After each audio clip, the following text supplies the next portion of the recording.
Programme मध्य मुकाबले में खुशामदीद। मैं हूं रबिया एहसन और मेरे साथ मौजूद है रऊफ क्लास्टा। और आज के प्रोग्राम में जो टॉपिक्स हम शामिल करेंगे उसमें सबसे पहले धमकियों के बाद इमरान खान ने आर्मी चीफ को खत लिखने का फैसला कर लिया। जून और जुलाई में इनसे मुल्क संभाला नहीं जाएगा, बानी पीटीआई ने खबरदार कर दिया। बानी पीटीआई शेर अफजल मरवत से किस बात से खफा, मुलाकात क्यों नहीं की? जेल में सहाफियों से बातचीत में कई बड़े इंकशाफ, साबिक सदर अलवी के एस्टैब्लिशमेंट से शिकवे, मुज़ाकरात न होने पर दिल बर्दाश्ता। इसके अलावा बात करेंगे ऑपोजिशन लीडर उमर अयूब ने कौमी असम्बली में एस्टैब्लिशमेंट पर चढ़ाई कर दी। फौजी तर्जुमान की press conference, political press conference करार। वजीर दिफा ख्वाजा आसिफ ने साबिक सदर अयूब खान की लाश निकालकर फांसी पर लटकाने का मुतालबा कर दिया। असम्बली फ्लोर पर हुकूमती ऑपोजिशन बेंचों का शदीद टकराव। इसके अलावा बात करेंगे नैब ने नून लीगी दौरे हुकूमत 2016-18 के गंदम स्कैंडल की तहकीकात बंद कर दी। मामला एंटी करप्शन पंजाब को मुंतकिल करने की सिफारिश। दूसरी जानिब अरबों रुपए के गंदम स्कैंडल में शहबाज शरीफ ने एमडी और जीएम पास्को को मुअत्तल कर दिया। क्या 2 अफसरान को मुअत्तल करने से अरबों रुपए का मामला हल हो गया? इसके अलावा बात करेंगे बिजली और आटे पर सब्सिडी न मिलने पर आजाद कश्मीर के अवाम सड़कों पर, हालात कशीदा। मुजाहिरीन और पुलिस में तसादुम, हंगामे, जलाओ घेराव। अवामी एक्शन कमेटी का ब्यूरोक्रेसी की मराहत खत्म करने का मुतालिबा। हुकूमत ने मुतालिबात तस्लीम करने का ऐलान कर दिया। एहतजाज फिर भी जारी। आखिर एहतजाज की बुनियादी वजह क्या बनी? मामलात संभालने में नाकामी का जिम्मेदार कौन है? इन तमाम पहलुओं पर आज के प्रोग्राम में नजर डालेंगे। हमें ज्वाइन किए है सीनियर तजियाकार हफीजुल्लाह न्याई साहब ने, उनको वेलकम करेंगे। अस्सलाम वालेकुम हफीजुल्लाह न्याई साहब। वालेकुम सलाम जी। न्याई साहब, आपकी आवाज कम आ रही है, ये बताइए, पहले तो आप वेलकम करेंगे। आवाज कम आ रही है? अच्छा, आपको वेलकम करेंगे शो पे। और साथ में न्याई साहब ये बताइए कि ये जो आरिफ अलवी साहब की मुलाकात हुई है बानी पीटीआई से अडयाला जेल में, आपको क्या लगता है आरिफ अलवी कोई बड़ा ब्रेक थ्रू करने की पोजीशन में है इस वक्त? देखिए जी, अगर वो कहते हैं ना कि मुंह लगती बात अगर बंदा करे, तो आरिफ अलवी साहब इस वक्त अपने आप को मुकम्मल तौर पर उनका एक रिहेबिलिटेशन प्रोग्राम चल रहा है या एक नई प्रोफेशन चल रही है, क्योंकि एक वो सियासत से कट ऑफ होने के बाद दोबारा वो अपने आप को री इंस्टॉल करवा रहे हैं। ट्वीट कर रहे होते हैं, परसों ट्वीट होने की कि जी मैं पार्टी का सदर नहीं बनाया जा रहा हूँ, किसी एक ने बयान दे दिया हो तो लंबी चौड़ी वजाहत दी। तो वो मैं उसका थोड़ा मैं बैकग्राउंड समझता भी हूँ। इमरान खान साहब के उनके रिलेशन जो हैं खराब नहीं है, लेकिन डॉक्टर अलवी साहब को ये 100% असरटेन करना कि इमरान खान साहब उनको वो अहमियत देंगे और पार्टी के जो नए कैडर्स के क्रिएट कर लिए गए और नए नए चेहरे सामने हैं, तो उसमें वो कहाँ खड़े होंगे? आया उनके नीचे काम करना पड़ेगा या आगे काम करना पड़ेगा? ये तो असल दास्तान उनकी आनिए जानिए कि वो अपने आप को बहाल करवा रहे हैं और उनका रिहेबिलिटेशन प्रोग्राम जो है वो चल रहा है और वो उसके अंदर से अपने आप को गुजरवा रहे हैं। बाकी डॉक्टर आरिफ अलवी ने इमरान खान साहब से मुलाकातें करके जब करवाई बाजवा साहब से, तो उसका मैं एक आपको बिल्कुल बाजवा साहब की अपनी ज़बानी बता देता हूँ, और ये अब मेरा ख्याल है कि बड़ी एक स्टार्टिंग रेवोल्यूशन होगी कि जब बाजवा साहब प्रेसिडेंट हाउस आए, इमरान खान साहब भी पहुंचा दिए गए और बाज़ाहिर वो खुफिया मुलाकात थी, लेकिन अगले दिन वो 400 उसका चर्चा था। तो डॉक्टर आरिफ अलवी साहब जब बैठने लगे तो इमरान खान साहब ने कहा कि आरिफ तुम बाहर चले जाओ। ये भुट्टो साहब के वक्त में भी था, उनकी बेटी के पास भी था। ये कुछ लोगों की जो जिसको कहने थे वैल्यूज होती हैं वो वेस्टर्नाइज होती हैं, तो उसमें शायद इतना बुरा नहीं समझा जाता। लेकिन बाजवा साहब हक्का बक्का रह गया कि एक बंदे ने इतनी मिन्नत तले करके मेरी मुलाकात करवाई, इमरान खान साहब ने उसको पलक छपकते छूटते ही कह दिया कि आरिफ तुम बैठ जाओ, और ये खासा इनडिग्निफाइड था। तो ये एक वन साइडेड ताल्लुक है। और उनकी जो बात है, फिर मैं खुद ऐनी शायद हूँ, मेरी भी डॉक्टर साहब से मुलाकात हुई है। मेरा नहीं ख्याल कि डॉक्टर साहब की पहुंच आजकल की मौजूदा जो मिलिट्री क़यादत है उस तक है। जब वो सदर थे तो भी इसका इतराफ़ करते थे कि वो इस मामले में उनकी जितनी कार्रवाई हैं, जितना उन्होंने कोशिश की कि इमरान खान साहब की और जनरल आसिम मुनीर की टेलीफोन में बात हो जाए, खास और लाहौर ट्रैवल किया, फ़ोन मिलाया, जनरल आसिम साहब लाइन पे आए और सदर पाकिस्तान या फेडरेशन ऑफ पाकिस्तान के सदर जो है उन्होंने कहा बात करें। तो आसिम मुनीर साहब ने मदद कर दी और उन्होंने कहा कि ये जो है ज़ाहिर है कि एक बड़ा एक अनकॉल्ड फॉर है कि सियासी जमात की किसी लीडर से बात करूं। तो ये तो टोटल हकीकत है कि वो इस मामले में उनका जब सदर थे तो जनाब मुनीर साहब की जो मैनेजमेंट है या जो उनकी कमांड है और जो कंट्रोल है वो वहाँ उनके अप्रोच से करती। बाकी मैंने आपको बता दिया है कि वो अपने आप को बहाल करवा रहे हैं। ठीक है, बहाल करवा रहे हैं या रेलेवेंट करने की कोशिश करें, लेकिन आरिफ अलवी साहब लाहौर में भी गए, वहां पे भी उन्होंने कुछ सहाफियों से मुलाकात की। किस मिशन पर हैं? कोई इस बारे में आपके पास इंफॉर्मेशन है कि क्या गुफ्तगू रही और एजेंडा क्या है, किस किस से मुलाकात हुई? देखिए जी, अब ये बात तो तय है कि वो एक बड़ी अहम पोजीशन से आए हैं। वो कागजों में तो आईने पाकिस्तान के रूप में तो हालांकि वज़ीर आज़म पार्लिमानी निज़ाम है, लेकिन फिर भी फेडरेशन का जो हेड है वो तो प्रेसिडेंट ऑफ पाकिस्तान होता है। आर्म फोर्सेस का सरबराह भी प्रेसिडेंट ऑफ पाकिस्तान होता है। तो उसके बाद उस अहम पोजीशन से पब्लिक के अंदर भी अपनी वो अहम जो है एम्बियंस जो है या सराउंडिंग जो है वो डेवलप करने चाहते हो। मैं तो इसे गैसवा कर सकता हूँ कि वो एक जाती अब जो जिसको कहना है कि सेल्फ प्रमोशन सेल्स पे है और होना भी चाहिए। मैं भी होता तो ये करता है कि इंसान ह्यूमन और जो सियासत में होता है ह्यूमन साइकी है। लेकिन ये इमरान खान साहब के साथ जो है इन लोगों के सारों के मसाइल हल है। जिसको जिस जगह जिस दिन चाहा उन्होंने लेफ्टिनेंट जनरल से, पार्टी के लेफ्टिनेंट जनरल से उसको कर्नल बना दिया और किसी कैप्टन को उठा के 3 स्टार लगा के अपने राइट पे बिठा दिया, लेफ्ट हैंड बिठा दिया।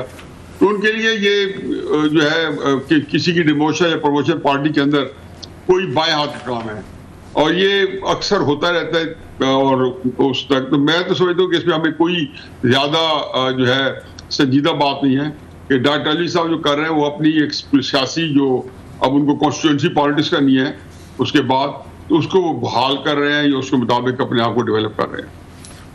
सर जी बहुत शुक्रिया, thank you very much sir, आपने ज्वाइन किया। हम इसलिए भी आपको जहमत देते हैं कि आप इमरान खान साहब को भी पॉलिटिक्स में लाने वाले थे, लॉन्च करने वाले थे। उनसे पहले भी आप मतलब तकरीबन ऑलमोस्ट एज फेलोज हैं, कजन्स हैं, और फिर आरिफ अलवी साहब से भी बड़ा आपका पुराना तल्लुक़ रहा है। सो लिहाजा आज के हालात में जो कुछ मीटिंग्स हुई हैं और आरिफ अलवी साहब अपने को रिवाइव करने की कोशिश कर रहे हैं, आपसे बेहतर कोई इन सिचुएशन पे शायद कोई बात ना कर सके, कमेंट ना कर सके। हैविंग सेड ऑल दिस, तो अलवी साहब जो हैं सर, आपको याद होगा अलीमा खान साहिबा ने कुछ अर्सा पहले, लास्ट ईयर की बात है सर, आपको भी हमने अपने शो में लिया था और आपने भी ये बात की थी कि अलीमा खान साहिबा ने इन पे बड़े सख्त रिमार्क्स दिए थे आरिफ अलवी साहब पे, और उन्होंने कहा था कि मेरी इमरान खान साहब से मुलाकात हुई है जेल में और वो बड़े शदीद मायूस हैं इनके रोल से, ये जो प्ले कर रहे हैं, इनका जो कॉन्स्टिट्यूशनल रोल था ये वो रोल प्ले नहीं कर रहे, और इन्होंने इलेक्शन का शेड्यूल देना था नहीं दिया, और इमरान खान साहब इनसे खुश भी नहीं है और इनसे मायूस हैं।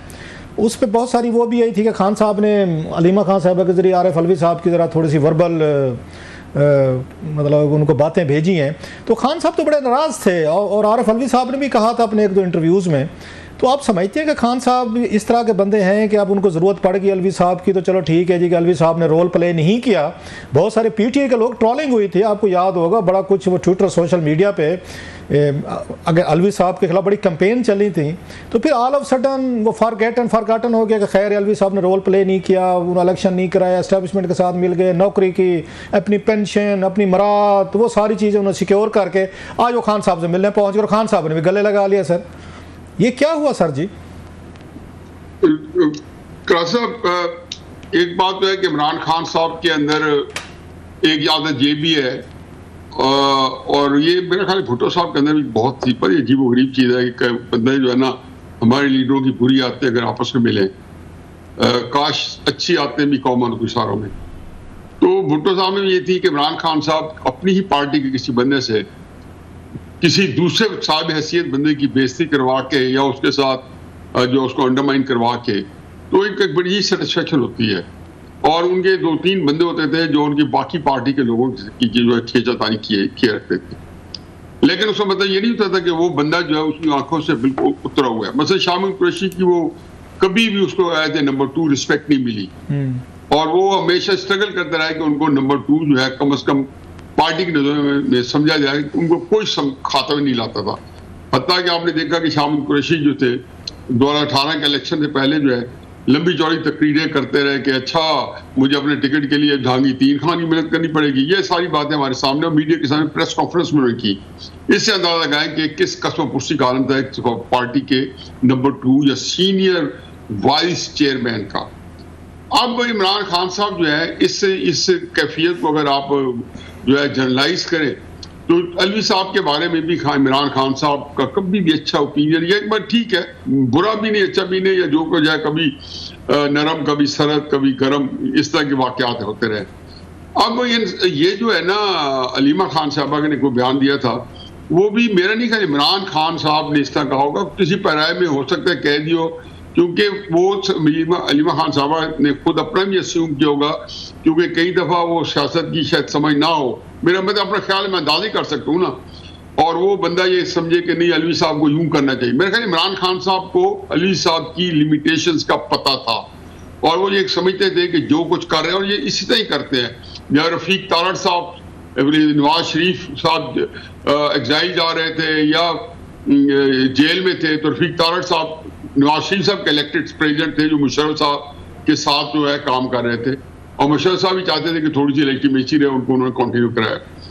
तो बुनियादी तौर पर रफीक तारड़ साहब ने बहुत सारी बातें ऐसी की होंगी जो उनके खिलाफ गई होंगी, लेकिन बावजूद नवाज शरीफ साहब दिल जमई से समझते थे कि इनका वहां रहना बहुत जरूरी है कि ये मेरे बंदे हैं। इमरान खान साहब ने डॉक्टर अली साहब को वहां जब देखा तो बहुत सारी चीजों ने करवाई, और जब कोई नहीं की होंगी उसमें हो सकता है उन्होंने कहा होगा नहीं इनको ये भी कर देना चाहिए था, लेकिन अमलन अगर आप मुझसे पूछे कि इमरान खान साहब उनके सदारती रोल पे उनकी क्या ओपिनियन होगी, तो मैं जो तजिया कर सकता हूँ वो ये कि वो मुतमिन होंगे, क्योंकि उनकी जो हैसियत थी, इकबाल का शेर है ना कि सनोबर बाग में आज़ाद भी है पाबंदिल भी, इन्हीं पाबंदियों में हासिल आज़ादी को तू कर ले।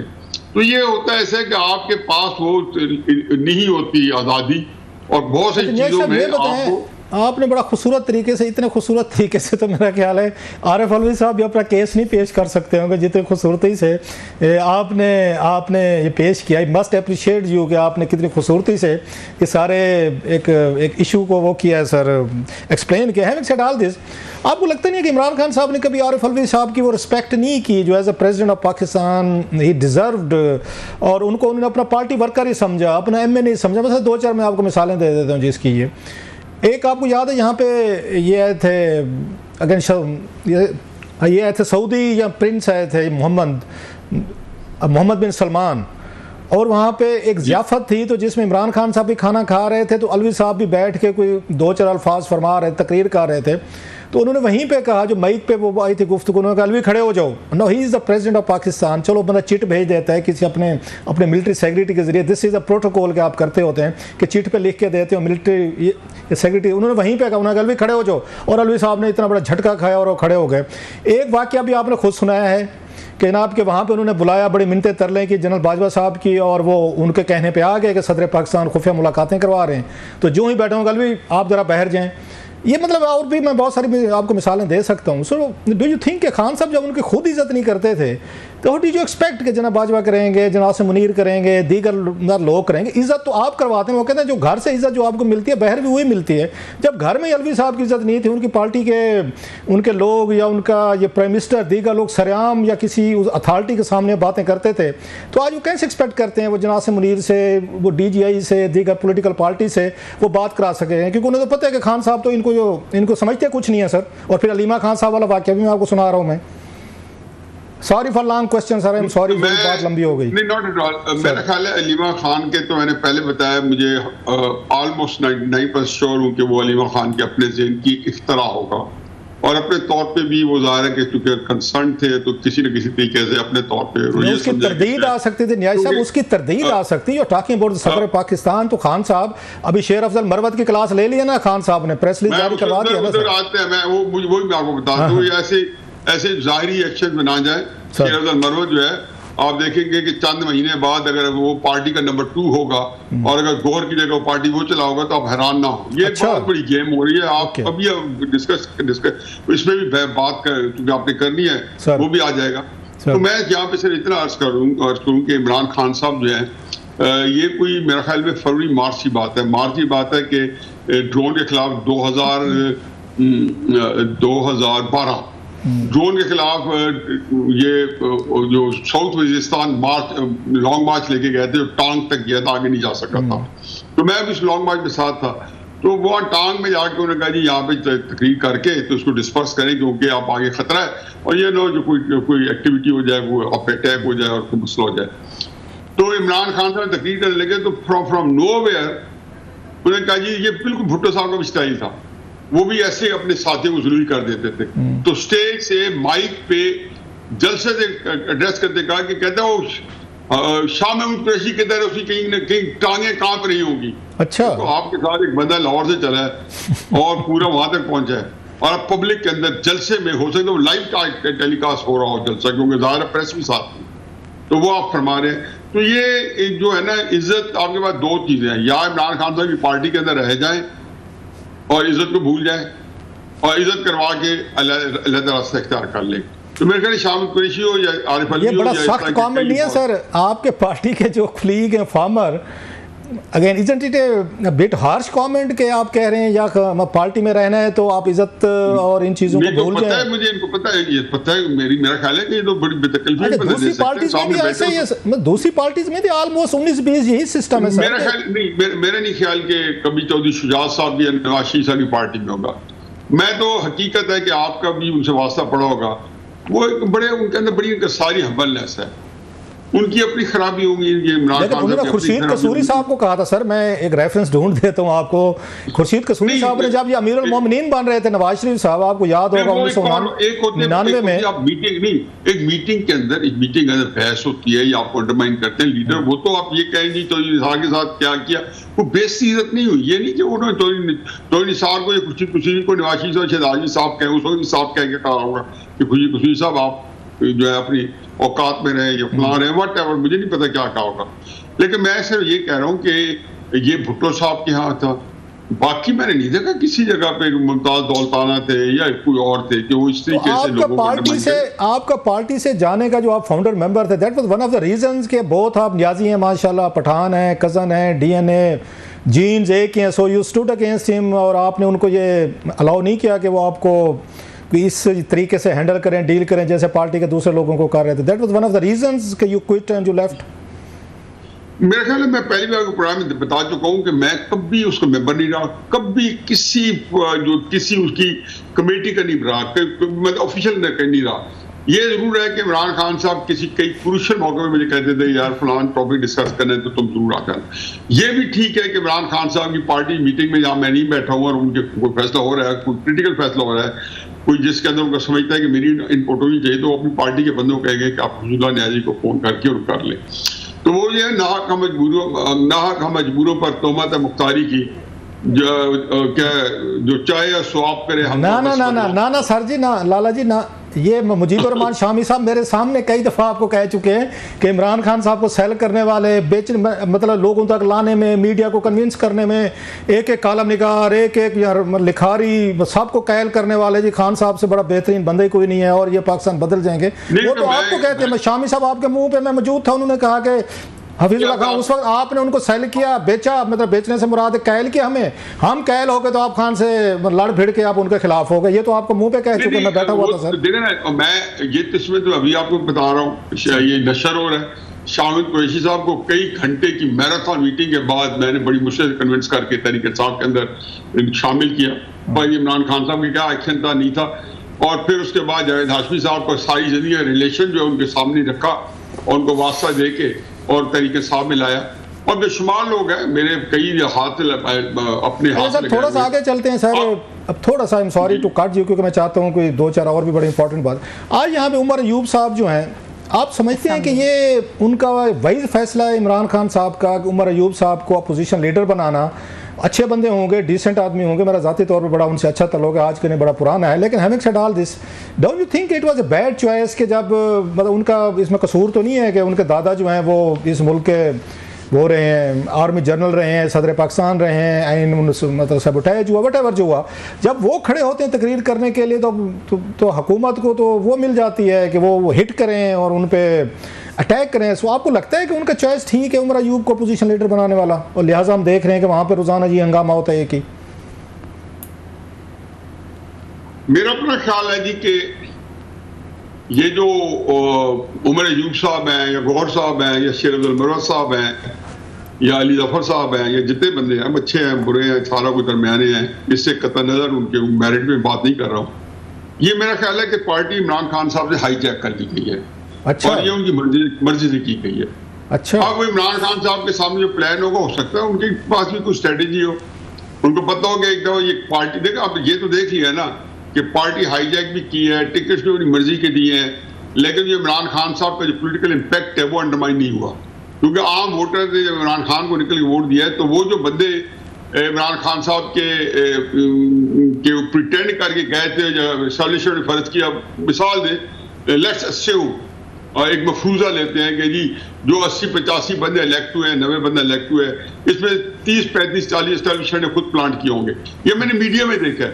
लेकिन वो जब वोट मिल रहा है, उसका जो प्रेशर पड़ा है, तो अब वो जो है अपनी जो हमदर्दी है उनकी मुतज़्ज़ल हो चुकी है और वो जो है नई लाइन इख्तियार कर रहे हैं। लेकिन ये जो पर्टिकुलर है ना, जो टीम आई हुई है, जो सारों ने एक DGI HPR के बाद ये चौथा सख्त बयान आया है। ऐसे ही है। पहला जब आया था रऊफ हसन साहब का और उसके बाद असद कैसर साहब का या मोहम्मद अली अमीन गंडापुर का, और ये चौथा है। तो मुझे चारों में एक सिमिलैरिटी नजर आई है कि वो जिसको कहना चाहिए कि आप जलती को तेल का काम दें या एक आप मामले को में एक उसको भड़काएं। तो मुझे तो डर पड़ गया कि एस्टैब्लिशमेंट जो है, अब ये मेरी बात इस बात को जरा आप जो है ना इसको हल्का भी ना ले और इसको नहीं सर, हम आपके किसी बात को हल्का नहीं लेते sir. That's the reason we always request and insist you का सर, ये उसका स्क्रिप्ट है कि ये लड़ाई करें। अच्छा। और ये जो बंदे कर रहे हैं, ये इमरान खान का स्क्रिप्ट नहीं है। लेकिन इमरान खान साहब चूंकि उसकी सियासी काबिलियत नहीं है, हो सकता है कि वो भी एक्साइटमेंट में आके और इसके ऊपर वो ताली बजा रहे हों। एक बंदे को एक्साइटमेंट होती है ना कि मेरी पार्टी के बंदे दे आर ऑन फायर, तो वो जो एक्साइटमेंट होती है ऑन फायर की जाए। एज ए इमरान खान तो पूरी उम्र क्रिकेटर रहा है और फास्ट बॉलर रहा है, तो फास्ट बॉलर तो होता है ना कि ही ट्राइज टू मतलब हमेशा ऑन फायर होता है। तो ये एक्साइटमेंट है उसके अंदर। तो मैं तो समझता हूँ कि जी ये उमर अयूब की क्या तकरीर सुनिए वगैरह ना देखें, उसके पास कोई लोकल स्टैंड आई नहीं है। एक बंदे के पास उसको पता है कि पाकिस्तान का जो पहला आइन है 7 अक्टूबर 1958 को इसके दादा ने तोड़ा, उसको भी छोड़े। 7 जनवरी 1951 को जब से आर्मी चीफ बना है, ये बंदा जो है जितनी आज हमारी एस्टेब्लिशमेंट की बुराइयां हैं, जितनी बुराइयां हैं, इसने ये सारी की सारी वायरस जो अयूब खान चाहिए। ये पहला आदमी था जिससे जब आर्मी चीफ बना तो इसकी दिली ख्वाहिश थी कि पूरी जिंदगी ताहयात आर्मी चीफ रहे। उसके लिए से वो जतन किए, ख्वाजा नाज़मुद्दीन की हुकूमत घर गई। जब गवर्नर गुलाम मोहम्मद ने ख्वाजा नाज़मुद्दीन को बुला के डिसमिस किया, तो ब्रिगेडियर हामिद का अकाउंट उनके बेटे शाहिद हामिद साहब ने लिखा है, जो उनके मिलिट्री सेक्रेटरी थे। वो कहते थे राइट साइड पे अयूब खान बैठा था, कमांडेंट चीफ लेफ्ट साइड पे जनरल सिकंदर मिर्जा बैठा था। सारे साजिशों का टोला जिनको कोई सियासत ताल्लुक नहीं था, ना पाकिस्तान बनाने से। एक और साइड है, एक और साइड है। एक बात ये जब भी इसका नाम आता है, ठीक है, जैसे मेरा शौर है अयूब खान का नाम आता है, मेरे तन बदन में आग लग जाती है कि आज मैं जिस आग के अंदर मुल्क गुसम हुआ है, ये आग जो है अयूब खान ने जलाई थी। और आज अगर उसने कहा है कि आर्टिकल 6 के तहत इनको फांसी दी जाए, तो मैं उसकी तायीद करता हूं कि वो ये कह रहे हैं उमर अयूब के मेरे दादा को कब्र से निकाल के फांसी दे। और यही बात ख्वाजा आसिफ नवाज असेंबली में कही और बिल्कुल दुरुस्त कही है। मैं कहता हूं जब तक अयूब खान को, जैसे वो क्रॉमवेल को होता है इंग्लैंड के अंदर, कब्रों से निकाल के अपने फांसी ना दी, तो कभी भी पाकिस्तान ठीक नहीं होगा। इसको करेक्ट करने के लिए इस पे आपसे फर्दर इस पे जैसे कुछ और भी पॉइंट ऑफ व्यू है इस वक्त, क्योंकि we are running short of time. आप और मैं आपसे दोबारा मैं रिक्वेस्ट करूंगा, it's a very interesting debate in Pakistani history. कुछ और भी इसके अगेंस्ट भी कुछ व्यूज आते होते हैं, कुछ और भी चीजें होती हैं। आप और मैं इस पे अपनी डिस्कशन जारी रखेंगे। Sir ji thank you very much, you are very kind sir. Great, बहुत शुक्रिया। हफीजुल्लाह न्याई साहब हमारे साथ मौजूद थे, एक्सक्लूसिव गुफ्तगू कर रहे थे। आज की जो तमाम तर अहम डिटेल्स हैं, सियासी डिटेल्स हैं, और खासतौर पर PTI के हवाले से कुछ मामलात हैं जो क्लासेस साहब से डिस्कस करेंगे ब्रेक के बाद। ख्वाजा आसिफ साहब ने जो बातें की, बहुत इंपॉर्टेंट बातें भी हैं और बहुत एक हंगामा आराई का मंजर था। इसके अलावा जो उमर अयूब साहब ने बातें की, उनको डिस्कस करेंगे ब्रेक के बाद। हमारे साथ रहिए।